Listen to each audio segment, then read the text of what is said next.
Hello बच्चों, मैं doctor Sunita Nandal कक्षा 12th के लिए हिंदी में 2020 के जो ओल्ड पेपर हैं वो लेकर आई हूँ। पेपर किस तरह से आया था उसका रिवीजन करेंगे हम।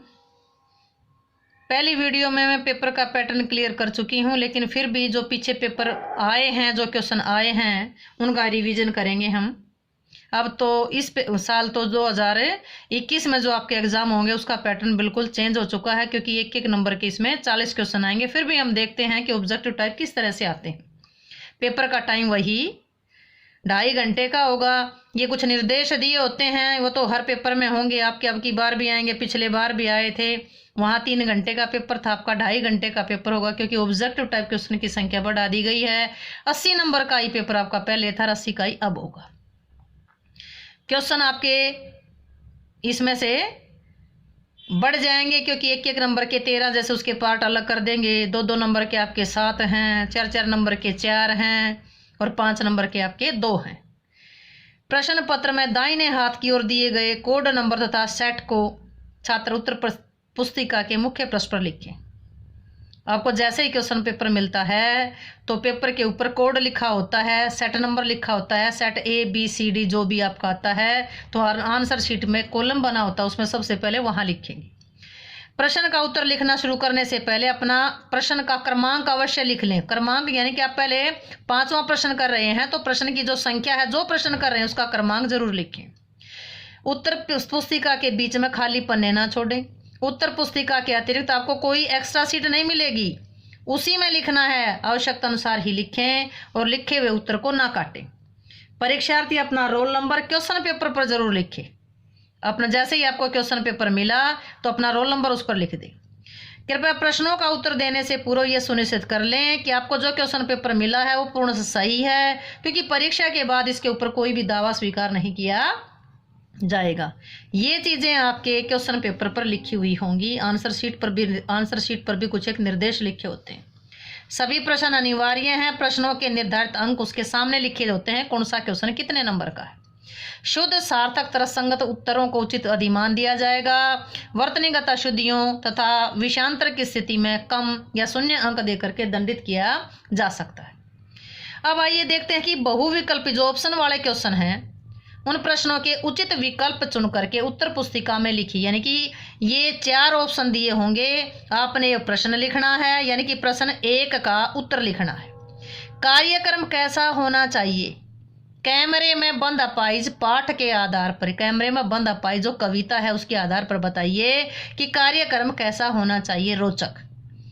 हम केवल सही ऑप्शन ही दोहराएंगे, क्योंकि गलत ना तो हमने देखा है ना पढ़ा है, इसलिए आपको छांटने में आसानी रहेगी। कार्यक्रम कैसा होना चाहिए, रोचक। अर्धराती गई कपि नहीं आएऊ काव्यांश में किस पात्र के न आने का वर्णन किया है? लक्ष्मण मूर्छा राम विलाप का आया है। किसके आने का वर्णन किया गया? आधी रात बीत गई कपि नहीं आया, बंदर नहीं आया। बंदर यह किसको कहा गया है? हनुमान को कहा गया है। सीधी बात किसके चक्कर में फंस गई? सीधी बात भाषा के चक्कर में फंस गई। यहाँ कुछ चैप्टर आपके हटा दिए गए हैं, उनमें से भी क्वेश्चन दिए गए हैं। कवि ने गरीबी को कैसा बताया है? गरीबी कैसी है? गर्बीली है, गर्व से युक्त है। निराला ने अट्टालिकाओं को क्या कहा है? निराला ने अट्टालिकाओं को आतंक भवन कहा गया। बादल राग कविता में से हटा दिया गया है। लुटते रहने से क्या जरा भी कम नहीं होती? लुटते रहने से क्या जरा भी कम नहीं होती? क्या? रसधारा। लुटते रहने से क्या जरा भी कम नहीं होती? रसधारा। लुटते रहने से क्या जरा भी कम नहीं होती? रसधारा। ये सेट ए का पहला प्रश्न था। अब सेट बी का प्रश्न नंबर 1 देखते हैं। मुझसे मिलने को कौन विकल? मुझसे मिलने को कौन विकल? दिन जल्दी जल्दी ढलता है। गीत का यह प्रश्न उर में क्या भरता है? उर में विह्वलता भरता है। यह है हल है। मुझसे मिलने को कौन विकल, दिन जल्दी जल्दी ढलता है, कविता का नाम है। गीत का ये प्रश्न उर में क्या भरता है? विह्वलता भरता है। पतंग कविता में खरगोश की आंखों जैसा किसे कहा गया है? खरगोश की आंखों जैसा लाल सवेरा। पतंग कविता सिलेबस से हटा दी गई है। भाषा के क्या करने से बात और अधिक पेचीदा हो गई है? भाषा के क्या करने से बात और अधिक पेचीदा हो गई है? भाषा के तोड़ने मरोड़ने से, उलटने पुलटने से, घुमाने फिराने से, मतलब तीनों चीजें आएंगी। उत्तर होगा उपर्युक्त सभी। कैमरे में बंद अपाइज कविता में दूरदर्शन कर्मियों की किस मनोवृत्ति को दर्शाया गया है? संवेदनहीनता, यानी कि उसमें संवेदना है ही नहीं। सहर्ष स्वीकारा कविता के अनुसार ममता के बादल की मंडराती कोमलता कहाँ पिराती है? पिराती का मतलब कहाँ पीड़ा देती है, भीतर पीड़ा देती है। लक्ष्मण के मूर्छित होने पर सामान्य मनुष्य की तरह कौन विलाप करने लगा? लक्ष्मण बेहोश हो गया था, आपने रामायण देखी होगी लॉकडाउन में। लक्ष्मण के मूर्छित होने पर सामान्य मनुष्य की तरह कौन विलाप करने लगा था? राम विलाप करने लगा था। कौन? राम। तो ये थे सेट बी के प्रश्न। आइए सेट सी का पहला प्रश्न देखते हैं। ये क्वेश्चन रिपीट भी हो सकते हैं। पतंग कविता में कपास किसका प्रतीक है? कपास कोमलता का प्रतीक है। अब की बारी हटा दी गई है कविता पतंग। कैमरे में बंद अपाइज कविता करुणा के मुखौटे में किसकी कविता है? करुणा के मुखौटे में करूरता की कविता है। पाताली अंधेरे की गुहाओं के विवरों में, यह विवरों का मतलब क्या है? विवरों का मतलब है बिल। क्रांति के बादलों की गर्जना सुनकर कौन सा वर्ग भयभीत होता है? क्रांति की गर्जना को सुनकर के कौन सा वर्ग? पूंजीपति वर्ग।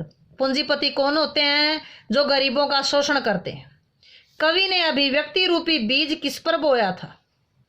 छोटा मेरा खेत कविता में है, कागज के पन्ने पर, कागज के पृष्ठ पर बोया था अभिव्यक्ति रूपी बीज। ये कविता हटा दी गई है। बादल राग भी हटा दी गई है।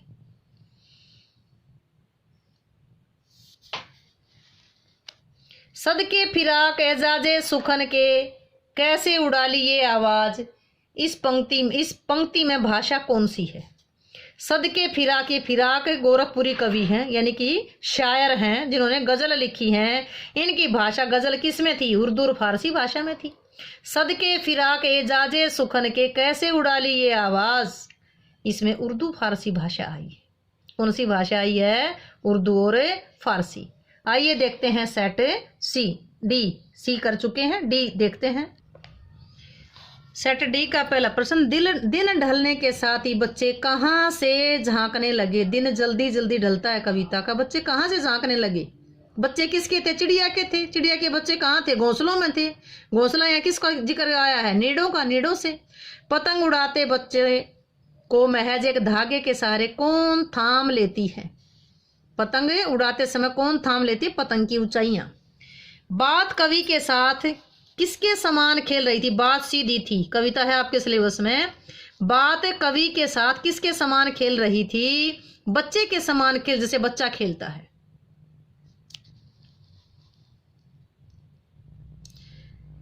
लक्ष्मण के मूर्छित होने पर सामान्य मनुष्य की तरह कौन विलाप करने लगा? पहले क्वेश्चन आया था, पहले सेट में आ चुका सी में। कौन विलाप करने लगा? राम। कवि ने अभिव्यक्ति रूपी बीज किस पर बोया था? कागज के पृष्ठ पर।